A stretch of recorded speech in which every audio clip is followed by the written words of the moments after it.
I don't want to deal with them now. I don't want to deal with them now. With what they did to this country and to the world, I don't want to talk to China right now. By the way, sleepy Joe Biden never got in. China would own the United States. They'd own it. They'd own every one of these people. They'd own this building. They'd own the United States. Ketika Israel dan Uni Emirat Arab menandatangani perjanjian damai, maka komentar di media berbunyi, "Interesting thing happened. Now Trump is considered by many Christian and Jew as a Jubilee man." Menarik, Trump dikatakan pahlawan yang datang setiap 70 tahunan sekali, Platinum Jubilee. Maaf, ini istilah yang dipakai biasa dalam terminologi Kristiani dan Jew. Trump Jubilee man, yang benar aja, itu komentar saya dalam hati. Mentang-mentang Amerika manuver menjadi juru damai perang Israel dan dunia Islam di Timur Tengah, terus Trump jadi Jubilee gitu. Saya teringat 70 tahun yang lalu Dwight Eisenhower juga dikatakan the Jubilee man ketika dalam periode menjabat di Amerika dia dikenal dengan perjuangan melawan Uni Soviet yang komunis, yang anti Tuhan dengan nama Cold War. Periode tersebut Cold War melegitimasi penggunaan mass destruction weapon alias nuklir. Cold War melegitimasi penggunaan mass bioweapon. Cold War presidennya Eisenhower.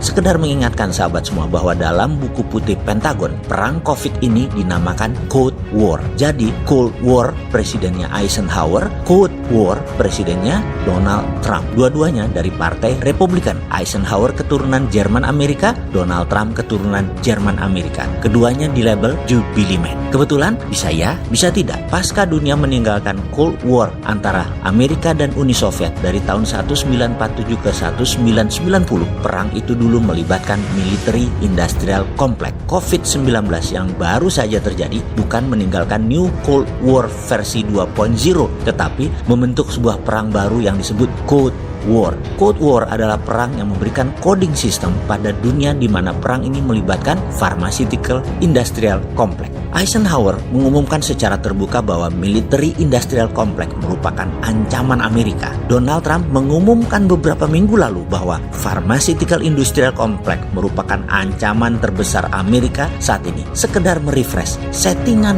war COVID-19 berbeda dengan World War II atau Perang Dunia Kedua, tapi tujuannya sama, yaitu establishment of world order. Pertanyaan yang saat ini banyak timbul. Apakah diperlukan kinetic war saat ini? Seperti Tiongkok dan sekutunya yang terima obor versus Amerika dan sekutunya. Masih spekulatif. Tetapi kinetic war bukan teater utama, bukan panggung utama. Berbeda dengan Perang Dunia Kedua yang berkelanjutan dari Perang Dunia Pertama. Kinetic war itu adalah panggung utama, adalah teater utamanya. Sekarang pertanyaannya, kinetic war itu apa lagi? Si Sontolo ini kalau ngomong suka-sukanya sendiri. Oh ya, maaf, kalau di akademi militer menyebut perang militer itu namanya kinetic war, atau bahasa si Bosman karena wong bodoh adalah bedil-bedilan. Jadi rasanya kecil akan pakai bedil-bedilan, walaupun ada yang bertanya, survei Trump ini kalah 11 poin dari Biden. Mungkinkah Trump declare war dalam tanda petik sebelum election bulan November? Jawabannya pasti tidak pakai bedil-bedilan. Jadi tenang ya kalian para pendukung komunis Cina yang di tanah air Indonesia ini, yang saat ini kalian kebanyakan di belakang Biden mengharapkan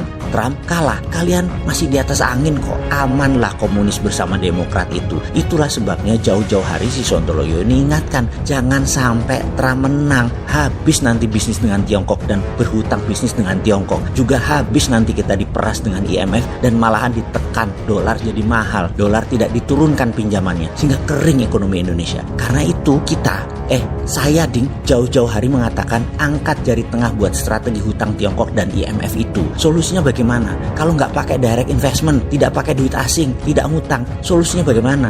Sudah banyak solusi yang kita berikan, tapi kita berikan lagi sekali lagi. Kita ini nggak kopok, kita ini nggak bosan-bosan memberikan solusi kepada negara. Kita sudah ingatkan tentang secret meeting that changed China yang disebut The New Tiananmen Papers di tahun 1989. Masih nggak ada bijinya untuk melakukan action tersebut, masih nggak berani. Oke, kita lanjut. Kita bawa satu lagi strategi mundur sedikit ke tahun 1910, bulan November. The Secret Meeting That Changed America, sejarah Federal Reserve. Bagaimana? Ngerti sejarah lah sedikit, wahai pengelola negara. Jadi informasi sekilas ini mengingatkan di tahun-tahun tersebut, sekali lagi, hanya mengingatkan di tahun-tahun tersebut, mata uang dunia masih pound sterling loh ya. Ingat ya, belum dolar. Jadi strategi yang kita mau jelaskan dalam Secret Meeting That Changed Indonesia sama seperti tahun 1910. 1989 dan sama dengan 1910 atas nama rupiah. Itu baru namanya kita merdeka. Setuju? Masa ditelepon bini lagi meeting langsung pulang lu?